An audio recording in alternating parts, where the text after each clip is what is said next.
വജ്ര രചന ഹിമാനവി അവതരണം ഷാഹുൽ മലയിൽ എഡിറ്റിംഗ് ഷിരീജ് പൂനൂർ നിർമ്മാണം PNR ക്രിയേഷൻസ്. മനസ്സിലെ ഈ ഭാരം ചുമന്നിട്ട് എങ്ങനെ ചിരിച്ചുകൊണ്ട് നിൽക്കാനാവും അറിയില്ല. തലമുടിയിൽ കൈകോർത്ത് വലിച്ച് അങ്ങനെ കുനിഞ്ഞിരുന്ന് കുറേയധികം നേരം. വജ്ര, പ്രണവിനെ കണ്ടോ നീ? കോളേജ് ഓഡിറ്റോറിയത്തിന് പിന്നിൽ വോളണ്ടിയേഴ്സും പ്രോഗ്രാമുള്ള കുട്ടികളൊക്കെ ആയിട്ട് ആകെ തിരക്കാണ്. പ്രസംഗങ്ങളും അനുമോദന ചടങ്ങുകളൊക്കെ കഴിഞ്ഞ് സ്റ്റുഡൻസിന്റെ പ്രോഗ്രാംസ് തുടങ്ങാൻ പോകുന്നേ ഉള്ളൂ. വലിയ സൗണ്ട് സിസ്റ്റത്തിലൂടെ പാട്ടുകൾ ഉച്ചത്തിൽ വെച്ചിട്ടുണ്ട്. മുമ്പിൽ പിള്ളേരതൊക്കെ ആസ്വദിച്ച് ഡാൻസ് കളിച്ചൊക്കെ നിൽക്കുന്നു. കമ്പ്യൂട്ടർ ഡിപ്പാർട്ട്മെന്റിന്റെ പ്രോഗ്രാം ആദ്യമുള്ളതുകൊണ്ട് അതിന്റെ അറേഞ്ച്മെന്റുമായി തിരക്കിലായിരുന്നു വജ്ര. ബഷീർ ഓടി വന്നേ ചോദിച്ചപ്പോൾ നെഞ്ചിലൂടെ ഒരു കൊള്ളിയാൻ കടന്നുപോയി. രാവിലെ ഗേറ്റിനരികിൽ വെച്ച് കണ്ടപ്പോൾ തന്നെ നോക്കി ചിരിച്ചിരുന്നു. കോളേജ് ബസ് ഇറങ്ങി താൻ വരുന്നതും കാത്ത് എന്നും നിൽക്കാറുള്ള അതേ സ്ഥലത്ത് നിൽക്കുന്ന കണ്ടപ്പോൾ എന്റെ വായിൽ നിന്ന് എപ്പോഴെങ്കിലും അവളെന്റെ സഹോദരിയാണെന്ന് കേട്ടിട്ടുണ്ടോ എന്ന് ബഷീറിനോട് ഉറക്കിയലറിയത് ഓർമ്മ വന്നു. തലച്ചോറിലേക്ക് കലി പാഞ്ഞു കയറി. മുഖം വെട്ടിച്ച് നോട്ടം മാറ്റും മുമ്പേ ആ കണ്ണിലെ നീർത്തിളക്കം താൻ കണ്ടിരുന്നു. തിരിഞ്ഞു നോക്കാതെ പോകുമ്പോൾ ഉള്ളിലെ സങ്കടവും ദേഷ്യവും സമാസമം തന്നെ വരിഞ്ഞു മുറുക്കി. ഗതികേട് ഓർത്ത് എല്ലാവരോടും എല്ലാത്തിനോടും ദേഷ്യം തോന്നി. അകലെ നിന്നും തന്നെയും പ്രണവിനെയും മാറി മാറി നോക്കി എബി വരുന്ന കണ്ടു. എന്നാൽ അവന് പോലും മുഖം കൊടുക്കാതെ ഗ്രീൻ റൂമിലേക്ക് കയറിപ്പോകുന്നു. സ്പീച്ചും മറ്റും തുടങ്ങിയ സമയത്തൊന്നും പിന്നെ പ്രണവിനെ കണ്ടിട്ടില്ല. ഇല്ല ബഷി, ഞാൻ കണ്ടില്ല. നീ ഒപ്പം ഉണ്ടായിരുന്നില്ലേ? ബാളത്തിൽ നിന്ന് അപ്പോഴേക്കും ബഷീർ കുറച്ച് അപ്പുറത്തേക്ക് അവളെയും കൊണ്ട് നീങ്ങി നിന്നിരുന്നു. വജ്രയുടെ ചോദ്യം കേട്ടുകൊണ്ടാണ് എബി അവിടേക്ക് വരുന്നത്. അവളെ തിരഞ്ഞു തന്നെയാണ് വന്നത്. പാട്ട് ഏതൊക്കെയോ മാറ്റി മാറ്റി പ്ലേ ചെയ്യുന്നുണ്ട് വിദ്യാർത്ഥികൾ. എന്താണ്, എന്തെങ്കിലും പ്രോബ്ലം ഉണ്ടോ? പ്രോഗ്രാം അറേഞ്ച്മെന്റ്സ് ഒക്കെ ഓക്കെ അല്ലേ? വജ്രയുടെ മുഖത്ത് ടെൻഷൻ കണ്ട് എബി അത് ചോദിക്കുമ്പോൾ ബഷീർ ഫോൺ എടുത്ത് ആരെയോ വിളിക്കാൻ ശ്രമിക്കുന്നുണ്ട്. എന്താ ബഷീർ, എന്താ പ്രശ്നം? ദേഷ്യം കൊണ്ട് ഫോൺ പോക്കറ്റിലേക്ക് തിരികെ പിരിവിരിക്കുന്ന ബഷീറിന്റെ കൈ പിടിച്ച് എബി അവന്റെ മുഖത്തേക്ക് നോക്കി നെറ്റി വിളിച്ചു. അത് പ്രണവിനെ കണ്ടിട്ട് കുറച്ചു നേരമായി എബി. അവനെ തപ്പിയിടുന്നു മതിയായി എനിക്ക്. ദേഷ്യവും സങ്കടവും കൊണ്ട് കടുത്തുപോയിരുന്ന ബഷീറിന്റെ ശബ്ദം. എബിൻ വജ്രയുടെ മുഖത്തേക്ക് നോക്കി. ആൾ മറ്റെങ്ങോ നോക്കി ഉള്ളിലെ ഭാരം ഒതുക്കി പിടിക്കാൻ ശ്രമിക്കുകയായിരുന്നു. പേടിക്കണ്ടടി, അവനിവിടെ തന്നെ കാണും, നീ ചുമ്മാ ടെൻഷനാവാതെ. ആളുടെ കൈത്തണ്ടൽ പിടിച്ച് അഭിമുഖമായി നിർത്തി എബി പറഞ്ഞു കേട്ട് ആൾ പതിയെ തലയാട്ടി. സൗണ്ട് സിസ്റ്റത്തിലൂടെ കേട്ടു തുടങ്ങിയ പാട്ട് പെട്ടെന്ന് ചേഞ്ച് ആക്കി മറ്റൊന്ന് പ്ലേ ചെയ്യാൻ തുടങ്ങിയ നിമിഷം. ഏതാണ് ആ പാട്ട് മാറ്റിയത്? വെക്കടാ എന്നെ. ഗ്രീൻ റൂമിനടുത്തായി ഉള്ളിലേക്ക് പോകും പോലെ കുറച്ച് പറമ്പുണ്ട്. അവിടെ നിന്ന് ഉയർന്ന ശബ്ദം തിരിച്ചറിഞ്ഞ് വജ്രയും ബഷീർ എബിയും ഞെട്ടിലോടെ പിന്തിരിഞ്ഞു നോക്കി. മറ്റു കുറെ ക്ലാസ്മേറ്റ്സിന്റെ കൂടെ ഡാൻസ് ചെയ്തുകൊണ്ട് കൈകൾ ഉയർത്തി തമ്മിലടിച്ചുകൊണ്ട് പ്രണവ്. ഓരോരുത്തരുടെയും ഭാവം ചൂഴ്ന്നു നോക്കിയാൽ എല്ലാവരും ഡ്രിങ്ക്സ് കുറച്ചെന്തോ കഴിച്ചിട്ടുണ്ടെന്ന് മനസ്സിലാവും. കുറെ വിദ്യാർത്ഥികൾ അവിടെ ഇവിടെയായി കൂടെ നിന്ന് ഡാൻസ് കളിക്കുന്നുണ്ട്. അതുകൊണ്ട് തന്നെ അവരുടെ ഗ്യാങ്ങിനെ പ്രത്യേകിച്ച് നോക്കാൻ പോയില്ല ആരും. ആ ധൈര്യത്തിലാണ് ക്യാമ്പസ് ആണെന്ന ചിന്തയില്ലാതെ അവർ ഈ വക പേക്കൂത്തിനൊരുങ്ങിയത്. മുമ്പ് ആർട്സ് ഡേ പോലുള്ള ദിവസങ്ങളിൽ പലപ്പോഴും പലരെയും കൈയോടെ പിടികൂടിയിട്ടുണ്ട് അധ്യാപകർ.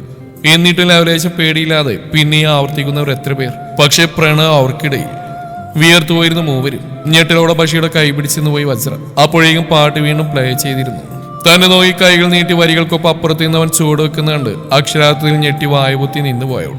ബഷീറിന്റെ കണ്ണിൽ നീരുപൊടിഞ്ഞു തുടങ്ങി. ഒപ്പം ദേഷ്യവും സങ്കടവും ഇരച്ചെത്തി. എബി നിസ്സായതോടെയും സഹതാപത്തോടെയും അവന്റെ ഭാവങ്ങളെ നോക്കിക്കാണുമ്പോൾ ഉള്ളിൽ ഇന്നലത്തെ ആ സ്വപ്നം പെരുമ്പറ മുഴക്കി തുടങ്ങിയിരുന്നു. ഒഴുകി വരുന്ന തമിഴ് ഗാനത്തിന് അത്രമേൽ ചന്തമായ മൃദുവായ ചൂടുകൾ വയ്ക്കുന്ന കൈകളും തോളും മുഖവും കണ്ണുകളും അതിനനുസരിച്ച് അലിപ്പിച്ചിരിക്കുന്ന പ്രണവിനെ മൊബൈൽ ക്യാമറയിൽ പകർത്തുന്ന ബഷീർ നഗിൽ കൈയടിച്ചും വിസിലടിച്ചും ഫ്ലെയിം കേസ് പറത്തിവിട്ടും മനസ്സറിഞ്ഞിരിക്കുന്നുണ്ട് വജ്രയും. സൂപ്പർ. പതിഞ്ഞ ചൂടുകൾ കൊണ്ട് ആ മനോഹരമായ ഗാനത്തെ ഇനിയുമേറെ സ്നേഹിച്ചു പോകും വിധം അവന്റെ വജ്രക്കും ബഷീറിനും മുമ്പിൽ നാളിതുവരെ ആർക്കു മുന്നിലും കാഴ്ചവെച്ചിട്ടില്ലാത്ത അവന്റെ ആ പാഷനെ അല്ലെങ്കിൽ ഇഷ്ടത്തെ മനസ്സറിഞ്ഞ് കൈയാളുമ്പോൾ പ്രണവിനുള്ളിൽ ആത്മവിശ്വാസത്തിന്റെയും തന്റെ പ്രിയപ്പെട്ട രണ്ടുപേരോടുമുള്ള ഇഷ്ടത്തിന്റെയും സൂചിക വാനോളം ഉയർന്നു പൊങ്ങുന്നുണ്ടായിരുന്നു. ഇടയ്ക്കെപ്പോഴോ വജ്രക്ക് നേരെ കൈ നീട്ടിയവൻ തനിക്കൊപ്പം ചുവടുവെക്കാൻ ക്ഷണിച്ചുകൊണ്ട് ക്യാമറ മുന്നിലേക്ക് വലിച്ചിടുമ്പോൾ അവൾ ഉറക്കെ ചിരിച്ചുകൊണ്ട് വേണ്ടാന്ന് പറഞ്ഞു. പരമാവധി ഒഴിഞ്ഞു മാറാൻ നോക്കി. പക്ഷേ പ്രണവ് കയ്യിൽ നിന്ന് പിടിവിടാതെ അവനൊപ്പം കളിക്കാൻ വാശി പിടിച്ചു. ബഷീറെല്ലാം ചിരിയോടെ റെക്കോർഡ് ചെയ്യുന്നുണ്ട്. 2-3 സ്റ്റെപ്പ് ചുവട് വെച്ച് കിളിങ്ങി ചിരിച്ചുകൊണ്ട് ബഷീർ നരിയിലേക്ക് ഓടി ചെല്ലുമ്പോഴും പ്രണവ് മനം നിറഞ്ഞ് ആടുകയായിരുന്നു. ആരും ഹൃദയത്തിലേക്ക് പതിച്ചു വെച്ച് പോകുക അവന്റെ ആ ചലനങ്ങൾ. പ്രണവിന്റെ സ്വകാര്യ സന്തോഷമാണ് ഡാൻസിനോടുള്ള അവന്റെ അഭിരുചിയും അസാധ്യമായി മറ്റുള്ളവർ സ്നേഹിച്ചു പോകും വിധത്തിൽ മനോഹരമായി കൈകാലുകൾ വഴങ്ങുന്നതൊക്കെ. പക്ഷേ ബഷിക്കും വജ്രയ്ക്കും മുമ്പിലല്ലാതെ കളിക്കില്ലെന്ന് മാത്രം അവന്റെ ഇഷ്ടമായിരുന്നു. തന്റെ സന്തോഷങ്ങൾക്ക് സാക്ഷികൾ അവർ മാത്രം മതിയെന്ന് അവന്റെ നിർബന്ധം മുത്തച്ഛൻ അബദ്ധവശാൽ ഒരിക്കൽ കണ്ടതാണ്. ഒത്തിരി ആഗ്രഹത്തോടെ ഒരിക്കൽ കൂടി കളിക്കാൻ ആവശ്യപ്പെട്ടെങ്കിലും ചമ്മൽ കൊണ്ട് ചെയ്തില്ല. പക്ഷെ ബഷിക്കോ വജ്രക്കോ മുമ്പിൽ ആ ചമ്മലോ ജാളിയതയോ ഇല്ല. ആർക്കുമ്പിൽ പ്രണവിന്റെ ലോകം തുറന്നു മറന്നു കിടപ്പാണ്.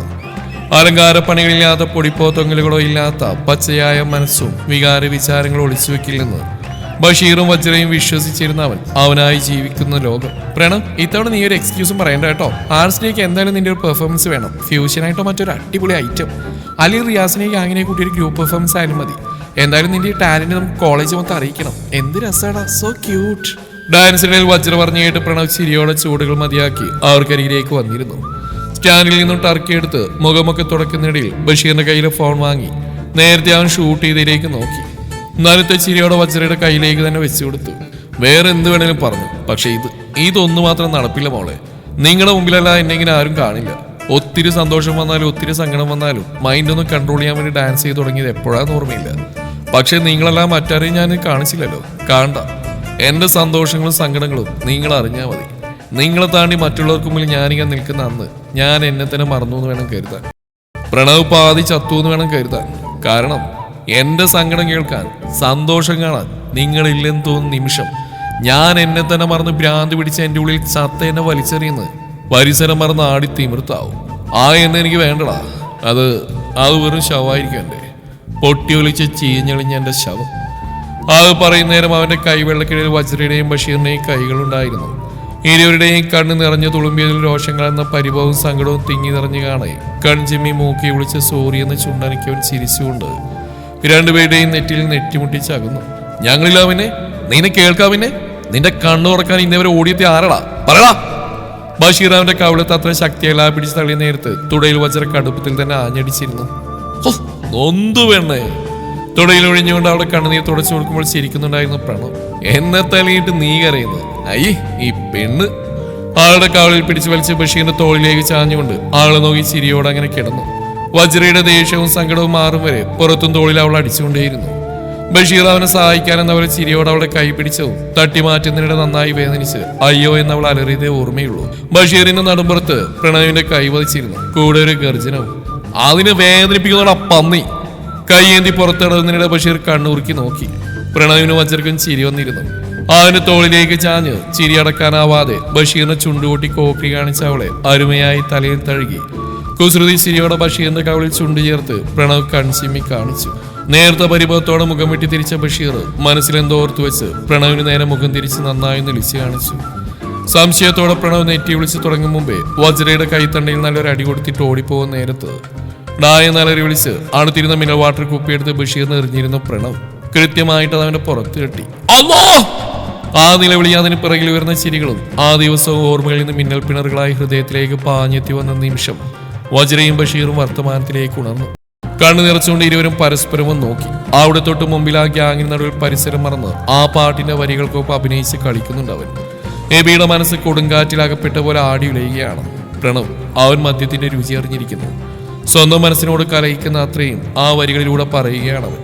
സ്വയം നഷ്ടപ്പെട്ട് പരിസരബോധം നഷ്ടപ്പെട്ട് ഇന്നിങ്ങനെ നെറ്റിയിൽ വിരലൊരു സെക്കൻഡ് അരികിൽ തളർച്ചയോടെ നിൽക്കുന്ന വജ്രയും ബഷീറിനെയും നോക്കി കണ്ണു നിറച്ചിട്ടുണ്ട് രണ്ടുപേരും. പ്രണവിനെ നോക്കിക്കൊണ്ട് തന്നെ മൂവരും പതിയെ മുന്നോട്ട് ചുവടുകൾ വെച്ചു. ചുവടുകൾ വെക്കുന്നതിനിടെ കണ്ണു തുറച്ചവ മുന്നിലേക്ക് അല്പം നീങ്ങി നിന്നു. പാവ കണക്കിന്ന് രോഷം പൂണ്ട് കണ്ണു നിറച്ച് നിൽക്കുന്നവരുടെ നെഞ്ചു പിടക്കും വിധം ആ കണ്ണിലേക്ക് ആഴ്ന്നു നോക്കി. അവളാണ് മൗനമായി നിറമങ്ങിയ ചിരിയോടെ വീണ്ടും പാട്ടിന്റെ താളത്തിലേക്ക് പോയി ദ്രുതചലനത്തോടെ ഡാൻസ് ചെയ്യുമ്പോഴേക്കും അവന്റെ കോളർ ബഷീറിന്റെ പിടി വീണു. കുതിരി മാറാൻ ശ്രമിക്കുന്നതിനനുസരിച്ച് കോളറുടെ പിടി മുറുക്കിക്കൊണ്ടേയിരുന്നു. മറ്റെല്ലാവരും തകർത്താടം തിരക്കിൽ നിന്ന് അവനെ വലിച്ചു കൊണ്ടുപോകുമ്പോൾ ബഷീറിന്റെ കലങ്ങി ചുവന്ന കണ്ണുകൾ ആവശ്യതയിലും പ്രണവ് കണ്ടു. വജ്രയേബിയും കലുഷിതമായ മനസ്സുമായി അവർക്ക് പിന്നിലായി നടന്നു. കോളറിൽ പിടിച്ചു വലിച്ച് സ്പോർട്സ് റൂമിനോട് ചേർന്ന് ആളൊഴിഞ്ഞ വരാന്തയിലെ ബെഞ്ചിലേക്ക് ഇരുത്തുമ്പോൾ ഉള്ളിലുള്ള ലഹരി പ്രണവിനെ തളർത്തി തുടങ്ങിയിരുന്നു. രണ്ട് കൈകൊണ്ടും തല താങ്ങി പിടിച്ച് മുട്ടിലേക്ക് കൈകുത്തി ശരീരത്തിനുണ്ടാവുന്ന അസ്വസ്ഥതയെ മാനേജ് ചെയ്യാൻ കിണഞ്ഞ് ശ്രമിച്ചിട്ടും പരാജയപ്പെട്ടു. കുടിച്ചത് അത്രയും വേര് പിഴുതെടുത്ത് പോകും പോലെ പുറത്തേക്ക് തട്ടി. തൊണ്ടയിലേക്ക് വന്ന കത്തുന്ന ശ്വാസം മുട്ടിച്ച് വരിഞ്ഞു മുറുക്കുന്നത് താങ്ങാനാവാതെ തൂണിന്റെ മറവിലേക്ക് ചാരി വായ കുത്തിപ്പിടിച്ച് വിതുമ്പിപ്പോയി വജ്ര. കണ്ണുടച്ച് ദേഷ്യം അമർത്തിപ്പിടിച്ച് പ്രണവിന്റെ പുറന്തളവുന്ന ബഷീറിനെ കിതച്ചുകൊണ്ട് തിരിഞ്ഞു നോക്കിയ നേരത്ത് പ്രണവിന്റെ മുമ്പിലേക്ക് ഒരു കുപ്പി മിനറൽ വാട്ടർ നീണ്ടുവന്നു. മുഖമുയർത്തി നോക്കുമ്പോൾ എബിയാണ്. ഇത്തരം സാഹചര്യങ്ങളുണ്ടാക്കി വജ്ര ഇങ്ങനെ പ്രതിസന്ധിയിൽ കൊണ്ടുനിർത്തിയുള്ള അമർഷവും പ്രണവിനോടുള്ള സഹതാപം കൂടിക്കലർന്നതായിരുന്നു എബിയുടെ കണ്ണുകളിലെ ഭാവമെങ്കിൽ പ്രണവിന്റെ കാഴ്ചയിൽ അത് പുച്ഛവും കരിയുമായിരുന്നു. തളർന്നു പോയതുകൊണ്ട് ഉള്ളിലുറയുന്ന ദേഷ്യത്തിന്റെ പത്തി മടങ്ങിപ്പോയി. പ്രതികരിക്കാനുള്ള ത്രാണി ആദ്യമായി നുണഞ്ഞ ലഹരി കവർന്നെടുത്തിരുന്നു. വെള്ളം വാങ്ങാൻ തുറിച്ചുവങ്ക മാത്രം ചെയ്തപ്പോൾ എവിയുടെ ക്ഷമ നശിച്ചുപോയി. ദേഷ്യം കൊണ്ട് അവൻ പ്രണവിന്റെ തോളിൽ പിടിച്ച് ചുമരോട് ചേർത്തിട്ടിരിക്കുന്ന ബെഞ്ചിലേക്ക് തള്ളി. ബഷീർ അനങ്ങിയില്ല. നിറഞ്ഞ കണ്ണോടെ കരിയോടെ പ്രണവിനെ നോക്കിയെന്നേയുള്ളൂ. ആടിയുളഞ്ഞ് ബെഞ്ചിലേക്ക് ഇരുന്ന് പോയ പ്രണവ് തൂണിലേക്ക് തലയാഴ്ച വെച്ചിരിക്കുന്ന വജ്രയെ നോക്കി. തന്നിലേക്ക് വന്നിരിക്കുന്ന ആ നോട്ടത്തിനുമ്പിൽ നെഞ്ചു വിടച്ചുകൊണ്ട് ദൃഷ്ടി മാറ്റി.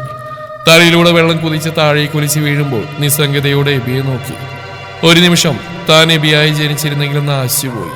ഉടനെയാണ് ബഷീർ പാഞ്ഞു എബിയുടെ കയ്യിൽ നിന്ന് ബോട്ടിൽ പിടിച്ചു വാങ്ങി പ്രണവിന്റെ മുഖത്തേക്ക് ശക്തിയോടെ വെള്ളം ചീറ്റിച്ചു. ചുമച്ചുപോയി പ്രണവ്. ശാന്തമാവാൻ നിമിഷങ്ങളെടുത്തു. കിതക്കുന്നതിനിടയിൽ പെട്ടെന്നാണ് ആരും വിചാരിക്കാതെ എബിയുടെ കൈത്തണ്ടിൽ പിടിച്ചു പിടിച്ച് തന്റെ മുഖത്തിന് നേരെ വരത്തക്ക വിധത്തിൽ അവൻ നിർത്തിയത്. എബിയും ബഷീർ ഒരു വേള വജ്രയും പകച്ചുപോയി. പ്രണവ് ഇപ്പോഴും സ്വഭാവത്തിൽ എത്തിയിട്ടില്ല. എന്താണ് അവന്റെ നീക്കമെന്നറിയാൻ നെഞ്ചു കിടന്ന് പിടച്ചു. എനിക്ക് തന്നൂടാ അവള്.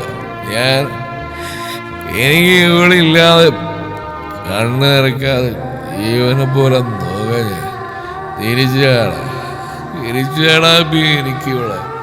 നാക്കൊഴിഞ്ഞുകൊണ്ട് അവൻ പറഞ്ഞിരുത്തുമ്പോഴേക്ക് എബിയുടെ കൈമുഷ്ടിയിലുണ്ട് ചെന്നിയിലെ ഞരമ്പുകൾ തെളിഞ്ഞു തുടങ്ങിയിരുന്നു. ബഷീർ നെറ്റിലേക്ക് സ്വയം കൈപ്പത്തി കൊണ്ടടിച്ചുകൊണ്ട് വരിഞ്ഞു മുറിയ മുഖത്തോടെ ആ ബെഞ്ചിലേക്കിരുന്നു. നിസ്സഹായതയോടെ കലിയോടെ. നിമിഷ നേരം പോലും എടുക്കാതെ പ്രണവിന്റെ കോളൽ പിടിച്ച് മുകളിലേക്ക് വലിച്ചുകൊണ്ട് ദേഷ്യവും കണ്ണുനീരും തിങ്ങി നിറഞ്ഞ കണ്ണുകൾ കൊണ്ട് അവനെ ദഹിപ്പിക്കും പോലെ നിന്റെ ഭാഷയുടെ പാത്തു നിന്നെ സ്നേഹിക്കുന്നു, ഇഷ്ടപ്പെടുന്നു, പ്രണയിക്കുന്നു എന്നോട് വന്നു പറഞ്ഞ നീ എന്ത് ചെയ്യടാ? അലർച്ചയായിരുന്നത് ഉച്ചി മുതൽ ഉള്ളങ്കാൽ വരെ തീനാളങ്ങൾ പാഞ്ഞു കയറുന്ന പോലെ പ്രണവൊന്ന് പിടഞ്ഞു. അവള് നിന്നെ വേണമെന്ന് പറഞ്ഞ് വാശി പിടിച്ചാ നീ അത് സ്വീകരിക്കായിരുന്നോ? ആക്രോശിച്ചുകൊണ്ടുള്ള ആ ചോദ്യം നെഞ്ചിലേതോ വാൾമുന കുത്തിയിറങ്ങിയ പോലെ പ്രണവിന്റെ ഓരോ രോമരൂപത്തെയും വേദനിപ്പിച്ചു. കരികൊണ്ട് എബി നിന്ന് കിതക്കുന്നുണ്ട്. ബഷീർ ദയിപ്പിക്കും പോലെ പ്രണവിന്റെ മുഖത്തേക്ക് നോക്കി. വജ്രയും അതേ നിൽപ്പ് നിൽക്കുന്നു. ഇതിലും വലിയൊരു ചോദ്യം ചോദിക്കാനില്ല ഇനി. തന്റെ മനസ്സിലുയർന്ന ചോദ്യമാണ് എബി ചോദിച്ചത്. മറുപടി പറയാൻ നിന്റെ നാവ് പൊന്തിയേ പറ്റൂ പ്രണവ്. എനിക്കിതിന് ഉത്തരം വേണം. ആളുടെ മൂർച്ചേറിയ നോട്ടത്തിനർത്ഥം അതായിരുന്നു. പ്രണവിന്റെ നോട്ടം പക്ഷെ എബിയിലാണ്. പതിയെ പതിയെ അവന്റെ കണ്ണുകളിൽ എബിയോടുള്ള കലി തെളിഞ്ഞു വരാൻ തുടങ്ങി. ആ ചോദ്യം ആ തന്നിലുണ്ടാക്കിയ സ്ഫോടനം മറച്ചു വെക്കാനുള്ള ഉപാധി കൂടിയായിരുന്നത്. ആ പാതി തളർന്ന അവസ്ഥയിലും എബിയെ പിടിച്ചു തള്ളിക്കൊണ്ട് ഉറക്കാത്ത കാലുകൾ ബലമായി ഉറപ്പിച്ചു പിടിച്ചവൻ വജ്രക്കരിയിലേക്ക് നടന്നു. എനിക്ക് എന്നെ നഷ്ടപ്പെട്ടു പോയ എന്നെ തിരിച്ചാടാ. മുഖം നീക്കല്ലേ നീ, വെറുപ്പോഴെ നോക്കല്ലേ നീ. നമ്മളെ എനിക്ക് തിരിച്ചതാ. മുത്തശ്ശൻ പറഞ്ഞ പോലെ അൽപായുസായി പോവും വജ്ര.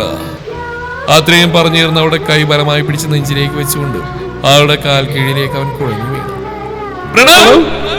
മൂവരും ഒരുമിച്ച് നിലവിളിച്ചു പോയി. ഞെരങ്ങി മൂളി ആണ്ടുപോയ ഉറക്കത്തിൽ നിന്ന് പ്രണവ് ഉണരാൻ തുടങ്ങിയാണ്. വീണു തളർച്ചയോടെ മയക്കത്തിലേക്ക് തന്നെ വീഴുന്ന കണ്ട് നെടുവീർപ്പോടെ ചുമരോട് തലയാഴ്ച നിന്നിരുന്ന വജ്ര മുഖം ചരിച്ച് ജനൽ കമ്പികളെ പിടിച്ച് അരികിലേക്ക് എങ്ങോ നോക്കിയിരിക്കുന്ന എബിയിലേക്ക് ദൃഷ്ടി പതിപ്പിച്ചു. ആ മൗനവും നെഞ്ചിലെ പഞ്ചാരിമേളവും ഇത്ര അകലത്തിൽ നിന്ന് വായിച്ചെടുക്കാനാവുന്നുണ്ട് തനിക്ക്. കുറച്ചുമുമ്പ് പ്രണവിന്റെ മുത്തശ്ശൻ തന്നോട് അവനോടും പറഞ്ഞ വാക്കുകൾ തന്റെ കാതിൽ ആലോചന തീർക്കുന്ന പോലെ അവിടെയും അത് അസ്വസ്ഥത സൃഷ്ടിക്കുന്നുണ്ട്. കോളേജിൽ ആ ഒഴിഞ്ഞ വരാന്തയിൽ കുഴഞ്ഞു വീണ പ്രണവിനെ താങ്ങിയെടുക്കുമ്പോൾ അവന്റെ മുത്തശ്ശനെ വിവരമറിയിക്കണമെന്ന് ബഷീർ വാശി പിടിച്ച് സന്ദർഭം തങ്ങളുടെ കയ്യിലൊതുങ്ങിയിരുന്ന പൂർണ്ണ ബോധ്യം ഉണ്ടായിരുന്നുകൊണ്ടാണ്. അത്രയ്ക്ക് ഛർദ്ദിച്ച അവശനായി കാര്യമായിട്ട് എന്തെങ്കിലും അവന് സംഭവിച്ചു പോകുന്ന ഭയന്നുപോയി. അതായിരുന്നു അവസ്ഥ.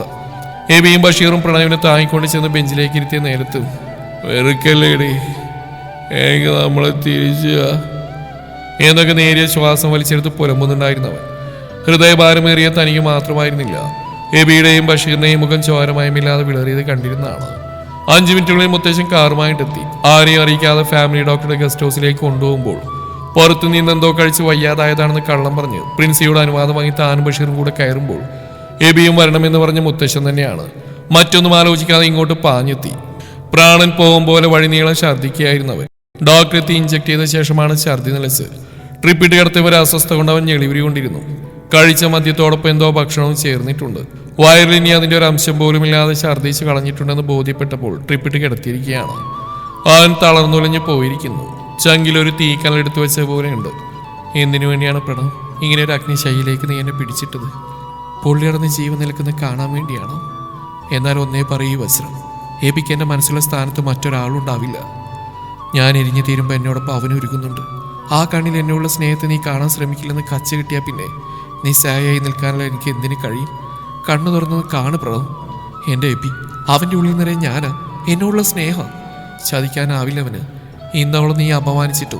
നിനക്കൊരു ആപത്ത് വരുമ്പോൾ മറ്റെല്ലാം മറന്ന ആരെക്കാളും മുന്നേ അവന് ഓടിയെത്തിയിട്ടില്ലേ? ഇന്ന് നീ അത് കണ്ടതല്ലേ? ഒരു തുള്ളി വെള്ളം കോയിച്ച നിമിഷം ചോദിക്കാൻ നീ തുനിയും മുമ്പേ വരണ്ടുപോയ നിന്റെ നാവിലേക്ക് വെള്ളം പകർന്ന അവനല്ലേ? എനിക്ക് ആ മനസ്സിനോട് അടങ്ങാത്ത കൊതിയാണ് പ്രണവ്. ടെൻഷനില്ലാതെ ഭയമില്ലാതെ അവനെ സ്നേഹിക്കാൻ പ്രണയിക്കാൻ ഈ 5 വർഷക്കാലവും നെഞ്ചു പിടച്ച് നടന്നവളാ ഞാൻ. ഇനി ഒരു ഇത്തിരി ശ്വാസം എടുത്തോട്ടടാ ഞാൻ. ഹെബിയെ വിട്ടുകളഞ്ഞ ഒരു നിമിഷം പോലും താണാൻ കഴിയില്ല എനിക്ക്. ഒന്നെന്നെ സഹായിക്ക്, ഒന്നെന്നെ മനസ്സിലാക്ക്. കരയിലേക്ക് പിടിച്ചിട്ട മീനെ പോലെ പെടയാൻ ഞാൻ. ഹെബിയുടെ ഉള്ളിൽ കാണാൻ നീ ഒന്ന് ശ്രമിക്ക്. നിനക്ക് വേണ്ടി ഒരുക്കുന്ന ആ മനസ്സൊന്നും മനസ്സിലാക്ക്.